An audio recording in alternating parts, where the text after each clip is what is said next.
Hi guys, David O'Sullivan here, and it has arrived at that time once again for me to give you my rundown of my top 20 best films of 2017. That's right, this year has been such an incredible year for cinema that I just had to do more than 10. There is no way that I could have whittled this list down to a top 10 because there were so many amazing films, so many films that I loved. I had to make it more than 10.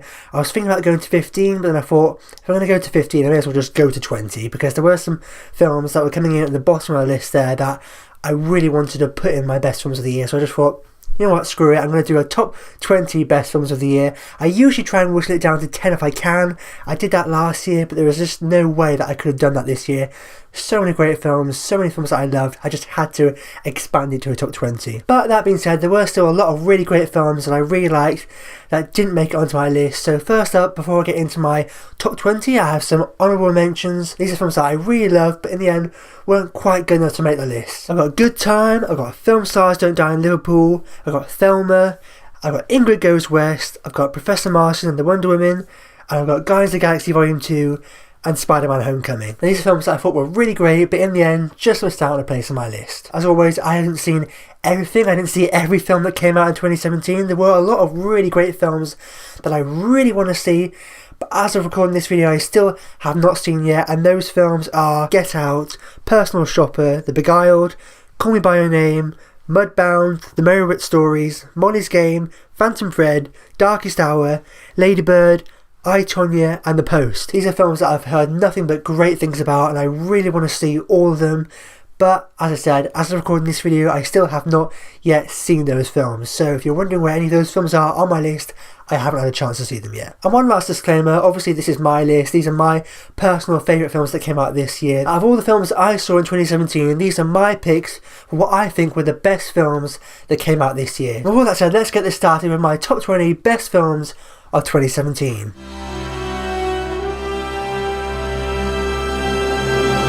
The Red Turtle, I think, was the best animated film that came out this year. There were a lot of great animated movies. We had the Lego Batman movie. We had Coco, which is actually another one that I haven't seen yet, so I haven't seen Coco. But out of all the animated films I saw a lot of anime as well, and for me, The Red Turtle was the best. It was such a different film to what I was expecting, but really kind of took me aback. It was a really quite spiritual and existential film. It was not really a film for kids at all. It was a lot more for adults. It was a lot more mature than I was expecting, in that it was dealing with very kind of big universal themes, and it was done in a way that was very subtle but really worked for me. And it was a film that you're constantly thinking about what happened and how to interpret the film. It was dealing with these very, like I said, deep kind of existential, kind of almost spiritual themes and issues that I thought were really effectively put across in the visuals. Stunning film, this really great example of visual storytelling. It's almost completely silent, no dialogue whatsoever apart from certain sounds, and of course the music as well. Such a beautiful poetic marriage between visuals, music, sound design, and a really incredible experience. It's a really kind of quite entrancing, profound, moving experience that really took me aback and really surprised me. So there we go. At number 20, Mr. Red Turtle.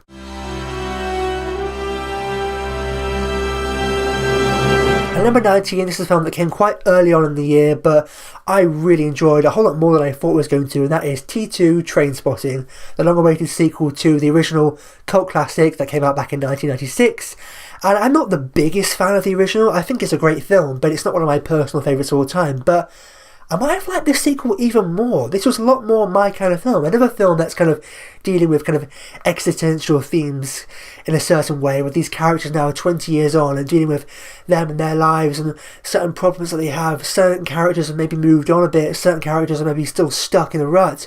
And I was actually able to really relate to the characters and connect with them a whole lot more in this film, funny enough, than I was in the original, even though in the original they're a lot closer to my age. In this film I could really kind of connect with and relate to a lot of the themes that are being explored about looking back on your life and looking at certain mistakes that you've made, and obviously kind of thinking about where your life's going to go and what you actually want to do with your life. And I could really relate to those kind of themes and those kind of issues. The cast were great. Obviously we got all the actors back from the original. We got Ewan McGregor, we got Johnny Lee Miller, we got kind of Ewan Brenner back as Spud, but in a really weird way. It was almost kind of Begbie's film. I thought Robert Carlyle as Begbie almost stole the show in this movie. He was really great, and yeah, I actually enjoyed this movie a whole lot more than I thought I was going to.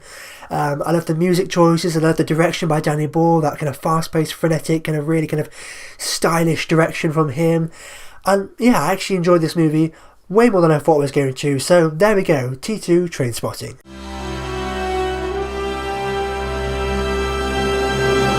Star Wars The Last Jedi comes in at number 18 of my best films of the year. Obviously it's been a very kind of controversial and divisive Star Wars movie, but I personally really love this. I know it's quite low down on my list, but there were just so many other amazing films that came out this year that I liked even more. But I really love The Last Jedi. I had a couple of little problems. I think all the Canto Bight stuff for that casino and everything on that planet was kind of unnecessary, didn't need to be in the movie. But that aside, I really love this film. I think it's one of my favourite Star Wars movies. I like it more and more each time I see it. I love all the bold, daring choices Rian Johnson made with this film. There were choices that really kind of took you aback at first, but then the more you thought about it, the more you realised it actually made sense and really worked dramatically.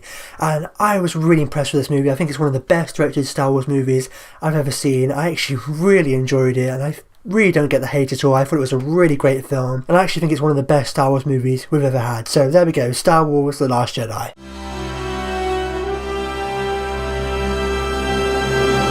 Wonder Woman comes in at number 17 on my list. I absolutely love this film. Definitely the best film the DCU has put out so far. I actually really enjoyed myself watching this movie. Really well put together, really well directed film by Patty Jenkins. I love Gal Gadot in the lead role, and every time I rewatch this movie I'm really kind of taken aback by how great Chris Pine is in the movie as well. It's almost in many ways his film as much as it is Diana's film. It's as much about kind of Chris Pine and Steve Trevor's journey as it is Diana's journey, and I really liked the story and the characters portrayed brilliantly by all the actors in the movie. I loved all the stuff on Themyscira with the Amazons. I thought that was all really incredible, really well done, and yeah, it's actually a film that really kind of hits you as well. It's surprisingly kind of poignant and has kind of quite a kind of emotional kind of a message towards the end there. And yes, it does become a bit of a big smashy kind of Zack Snyder CGI finale at the end, but everything up until that point is so good, and they still keep that emotional resonance there, so you still care about the characters and you care about what's going on. It's not just big crazy action for the sake of it, you know, you actually care about the characters and you're really emotionally invested. And so I actually really enjoyed this movie. A really great super movie and just a really great film. Patty Jenkins deserves an enormous amount of recognition for what she did with this movie, and so there we go, Wonder Woman.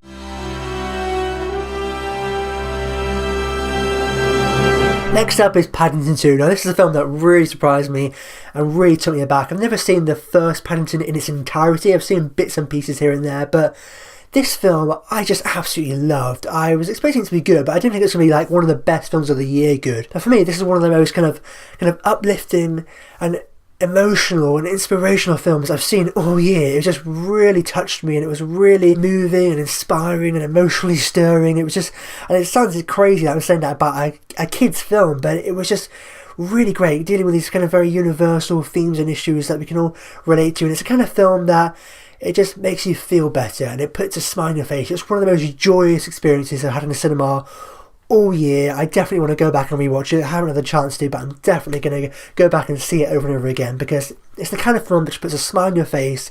It warms your heart in a way that feels kind of genuine and sincere and authentic, and it just really helped to kind of uplift me and inspire me, and I just got so emotional watching this film. I was really struggling to hold back the tears, and just a really charming, delightful, wonderful film this. So there we go, Paddington 2.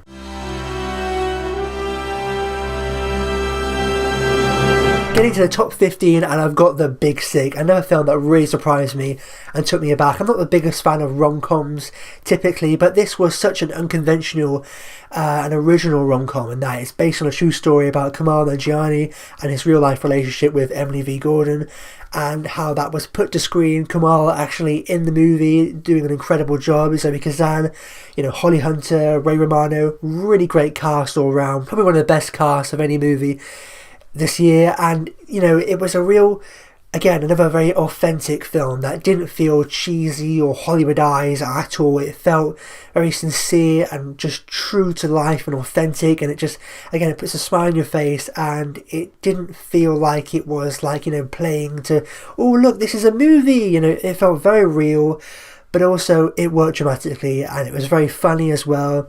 Kamal was a really kind of breakout star of this movie, but everyone in the film was really great. And yeah, I didn't think it was going to be my kind of film, but I actually really enjoyed myself, and it ended up being one of my favourites of the year. So there we go, The Big Sick.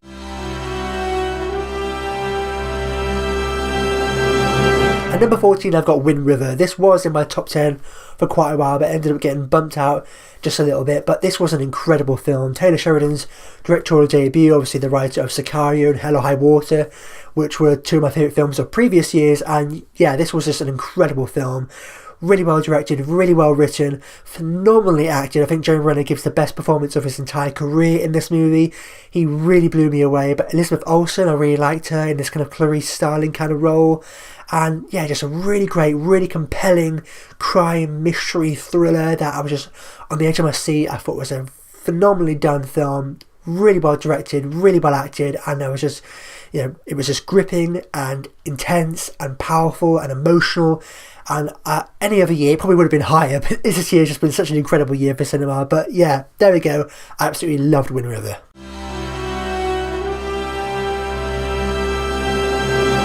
And next up is Okja. I think this is the only original Netflix film on my list, but despite being kind of put out by Netflix, it is a film by Bong Joon-ho, who's one of my favourite directors working today.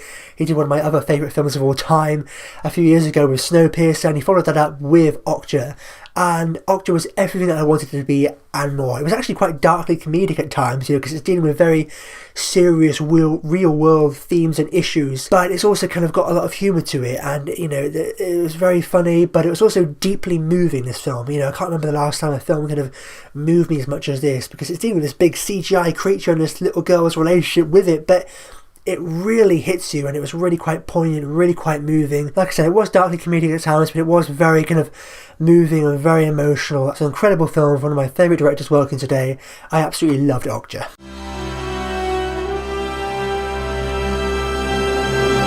Dunkirk comes in at number 12, just missing out on a place in my top 10. Again, any other year this probably would have been higher, but there was just so many other films that I loved even more.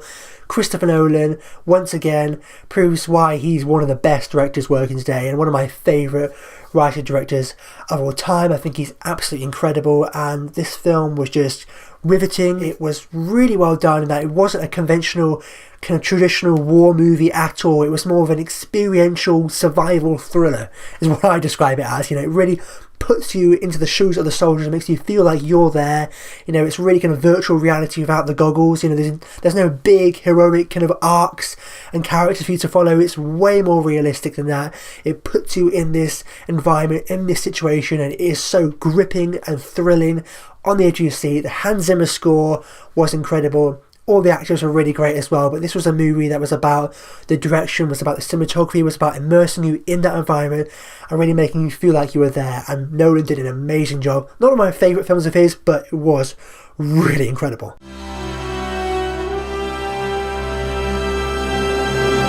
And coming in at number 11, just missing out a place in my top 10, is The Disaster Artist.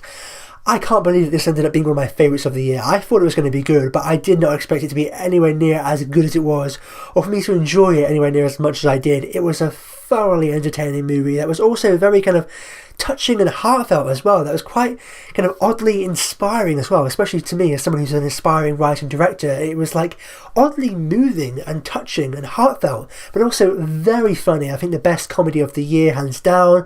So kind of just side-splittingly hilarious. It was really fascinating as well, learning the true story behind the making of Tommy Wiseau's infamous cult classic The Room. Everything that went down between kind of Tommy Wiseau, Greg Sestero in the making of this kind of crazily hilarious kind of film that you can't believe was actually made.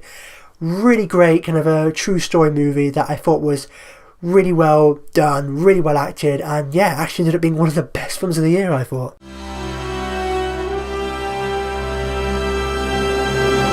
Getting into the top 10 now, and at number 10 I've got Logan.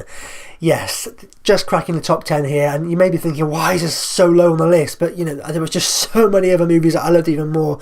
But it makes the top 10, and this is one of the best superhero movies I think maybe even of all time. And it's weird to even call it a super movie. I don't even really see it as a X-Men movie, because it's not really like an X-Men movie. It's more of a character study. It's more about the character of Logan and his relationship with Laura, played incredibly by Daphne Keane, and his relationship with Charles Xavier, who Patrick Stewart in this movie delivers one of his best performances of his career.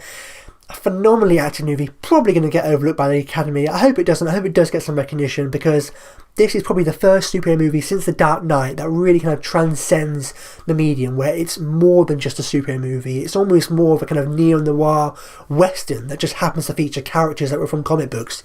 Phenomenally done film, really well acted, you know, some of the best performances of the year, especially Patrick Stewart in there as Professor X. He was an incredible, really different, kind of subversive take on these characters than we've seen before, pushing them in this very different film, but it really works. It honours the legacy of the characters on screen as well as in the comics, and it's just one of the best movies of the year so far. So there we go, Logan at number 10.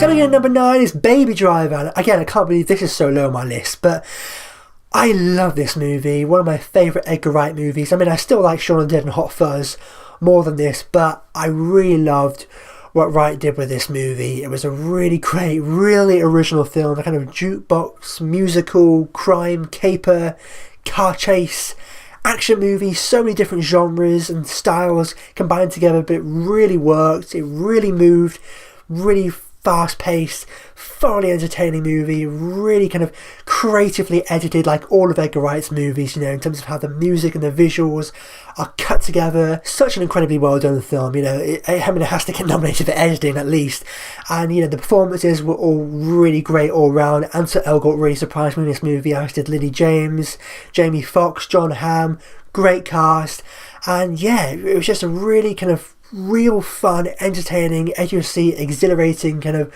ride that I just thoroughly enjoyed.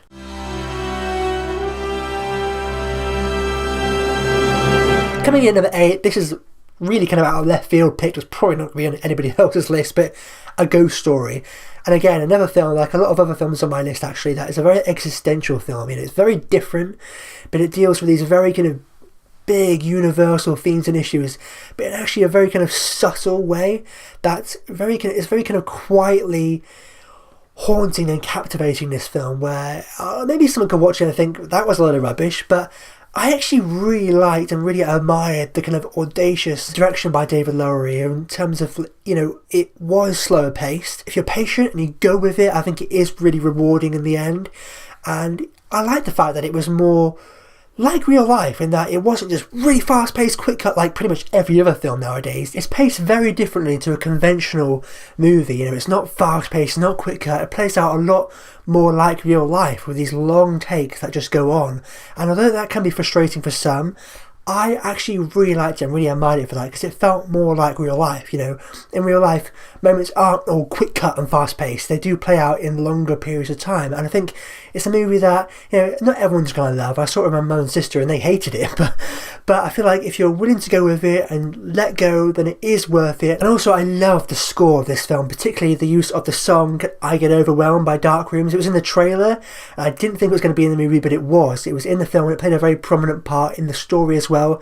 And I loved how that was used and that was incorporated. And just really the best way to describe this film was that it was like a visual poem. It was like a poem but in film form. So I feel like if you see it described more as that first, then you know a little bit more what to expect. You know, it's more like a poem. It's very lyrical, it's very poetic, and I really like this film. I thought it was really great. So there we go, A Ghost Story.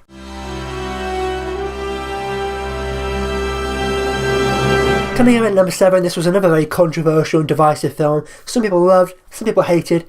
I thought it was absolutely fantastic. It's one of my favourite films of the year, and it is Darren Aronofsky's Mother. It rubbed some people up the wrong way, but I thought this was a really great film, this. I loved how kind of metaphorical and allegorical it was. You know, I love films where the events on screen aren't supposed to be taken 100% literally, and it is more ambiguous, it is more up to audience interpretation. I actually don't think this film was as different and crazy as a lot of people are making it out to be. I actually kind of got it really from the get-go. You know, I don't think it was that weird or out there, although obviously it was very different.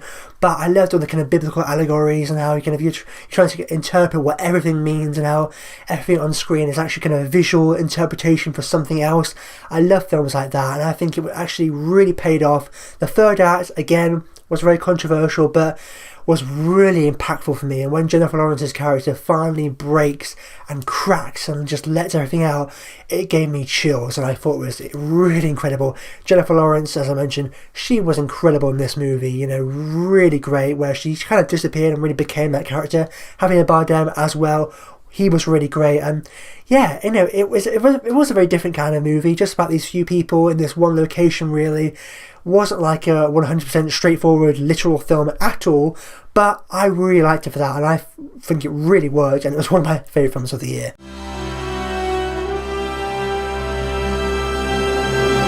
Coming in at number 6, just missing out a place on my top 5, and for the longest time this was actually my favourite film of the year, but it is The Lost City of Zed. And this is another film that's probably not going to be on anybody else's list. It's not like a really kind of controversial, divisive film or anything, but not a lot of people have loved it to the point where they call it one of the best films of the year, but I think it is. You know, this is a film, again, another one, funny enough, dealing with very kind of existential, kind of spiritual themes. It was such an experience, this film, and a lot of the films, well, pretty much all the films from here up now are films that, when I was watching them, it was more than just like I was watching a film. It was like an experience, and they were all very experiential and very kind of transcendent, and The Lost City of Zed definitely falls into that as well.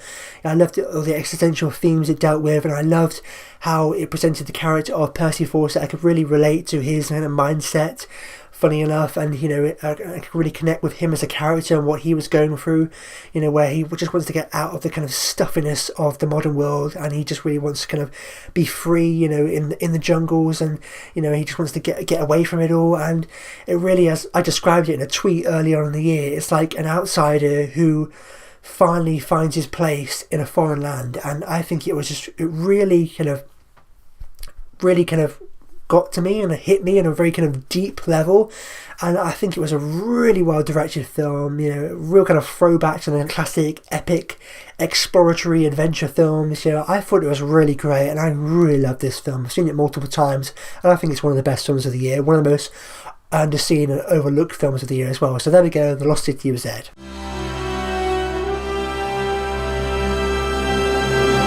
Getting to my top 5 now, number 5 is War for the Planet of the Apes, and also for the longest time this was my number 1 movie of the year. It ended up getting bumped down a little bit, but it makes the top 5, and this is a film, again, a very kind of like epic and also existential film, really, with what it's dealing with the character of Caesar and the journey that he goes on. It's a very kind of throwback to kind of biblical epics as well. I love what Matt Reeves did with this movie, making a very different film from Dawn of the Planet of the Apes, but making a really great, really emotionally satisfying conclusion to this Caesar trilogy. I really do feel like it's one of the best trilogies of all time. It's in my top 5 best trilogies of Rise, Dawn, and now War.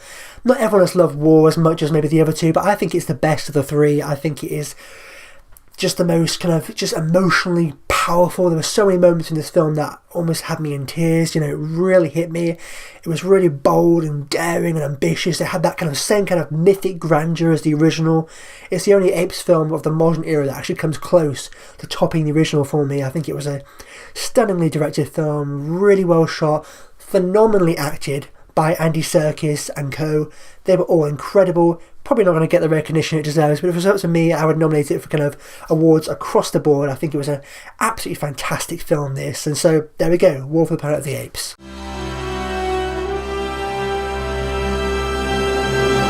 And number 4, this is a film that hasn't really got a wide release yet, but it is You Were Never Really Here. I saw it at an early festival screen. I don't think it gets its wide release until later next year, but this is a film that really took me aback. I was expecting it to be good, but I didn't think it was going to be as good as it was, and it really hit me. A very kind of haunting and captivating neo-noir revenge thriller, but it was very unconventional. You know, it's not just like Taxi Driver, for example. There are similarities for sure, but it was also very haunting and very kind of dreamlike, this film. You know, there were so many like hallucinatory kind of visually beautiful moments in this film that really hit me, and it doesn't just lay it all out. There's no kind of expository scenes, really. You know, there's a lot of stuff that's going on in Joaquin Phoenix's character's head, and I think Joaquin Phoenix in that lead role is one of the best performances by an actor I've seen all year. He was absolutely incredible. He really immersed himself into that character and really disappeared into this role as this tortured anti-hero, this aging hitman. really great. In many ways, it was almost like Logan in a very weird way, about this kind of aging guy who's looking after this little girl after he rescues her. But it was very different, was very unconventional, but for me, it really worked. Maybe it was a little bit too slow-paced for some, but for me, I think it was really great. It almost reminds me of like kind of Michael Mann's Collateral or Nicholas Winding Refn's Drive in certain ways, but it was also very much its own thing that was just really took me aback, very haunting, very captivating, and I just cannot wait to see it again. So there we go, You're Never Really Here.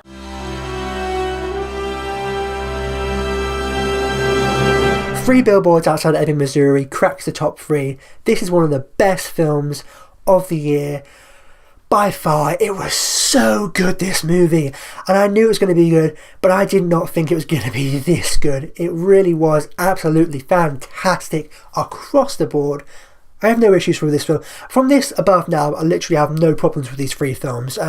They could have probably been in any order, but 3 Billboards comes in at number 3, and as I said, the acting in this movie, Frances McDormand, another kind of Oscar-worthy performance there from her in this movie, but a cast across the board. You know, if there was a cast award at the Oscars, this should definitely get it, because Frances McDormand, Sam Rockwell, for me, he's a shoo-in for Best Supporting Actor. I think he was incredible in this movie. Woody Harrelson was also really great. Everyone across the board was amazing. Phenomenally directed to film this, and it was a very kind of darkly comedic film, and I'm a sucker for black comedies, you know, because it's dealing with very dark, very serious subject matter, but it's just so intrinsically funny, and it's done so well. It's balanced together so incredibly well there. The serious moments don't compromise the comedic moments, and the comedic moments don't compromise the serious moments. All works really well together. I really hope this gets nominated for like awards across the board, because it really was one of the best films of the year. I absolutely loved it. So there we go, 3 Billboards Outside Ebbing, Missouri. Now I get into my top 2 here, and this is where it gets really hard. I went back and forth so many times on how to order these 2. You know, 1 minute one was at the top and the other was second, and then the other one was at the top and the other one was second. These 2 are like 10 out of 10 movies for me. They're 2 of my favourite movies. I could put them in any order, you know, so it doesn't really matter which order I put them in. But in the end, I settled on this, and coming in at number 2, it is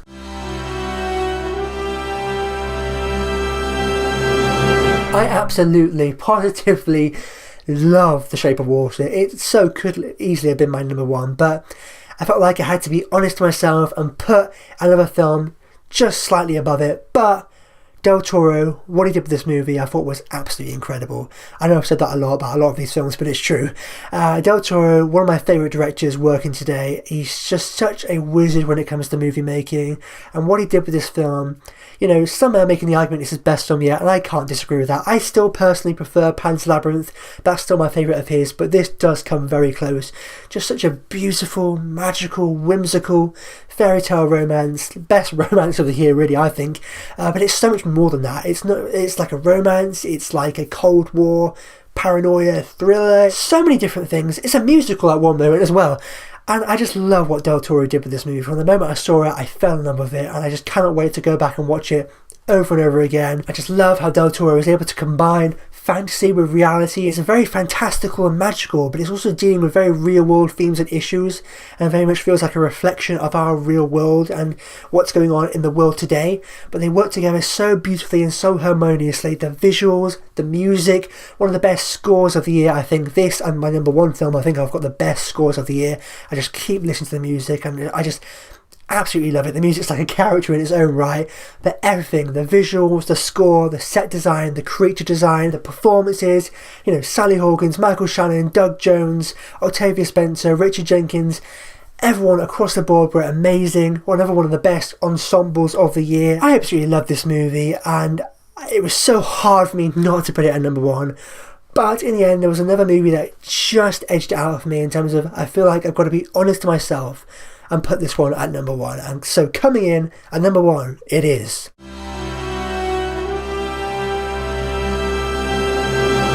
that's right, Blade Runner 2049, I think is the best film of 2017. It's a film that when I first watched it, it really took me aback, and I didn't know what to think, because Blade Runner, the original, is one of my favourite films of all time. And so I didn't really know what to expect going to this. I was really hoping it would be good, and it did really take me aback, and I didn't know what to think. And so I just immediately had to go back and see it a second time, and that rarely happens with me. I usually know what to think about a movie straight away. With this, I wasn't too sure. I felt like I had to see it a second time. I went back, I saw it a second time, and it just blew me away.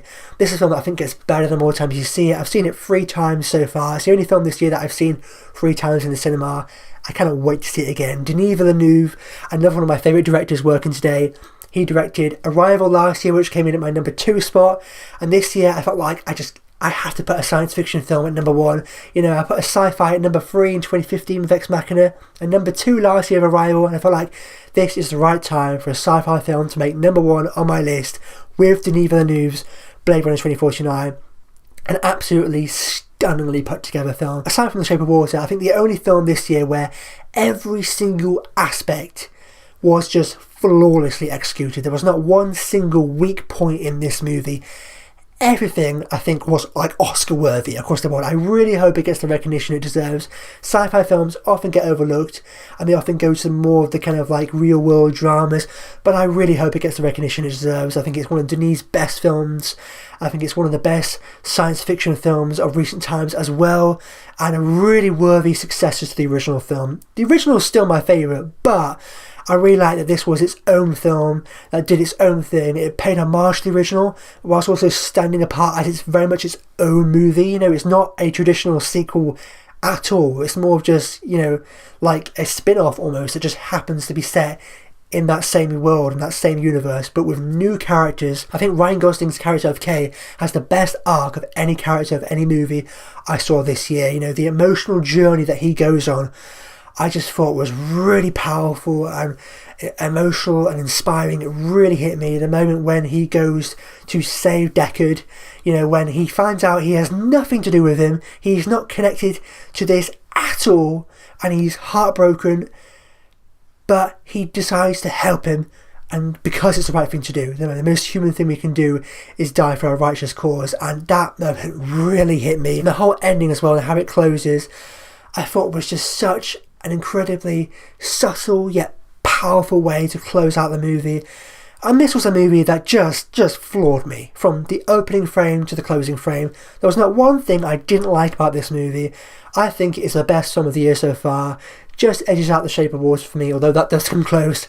And so there we go, coming in at the number 1 spot on my best films of 2017, it is Blade Runner 2049. And there we have it, that wraps up my top 20 best films of 2017. What do you think about my list? What are your picks? What do you think were the best films that you saw that came out this year? Let me know in the comments down below. I'd love to know. And as always, if you like this and you haven't already, be sure to click subscribe to see more. If you missed my last review, be sure to go ahead and click over here to catch up on my last review, or perhaps down here to catch up on another of my recent videos. But with that said, I've been David O'Sullivan. I'll see you next time.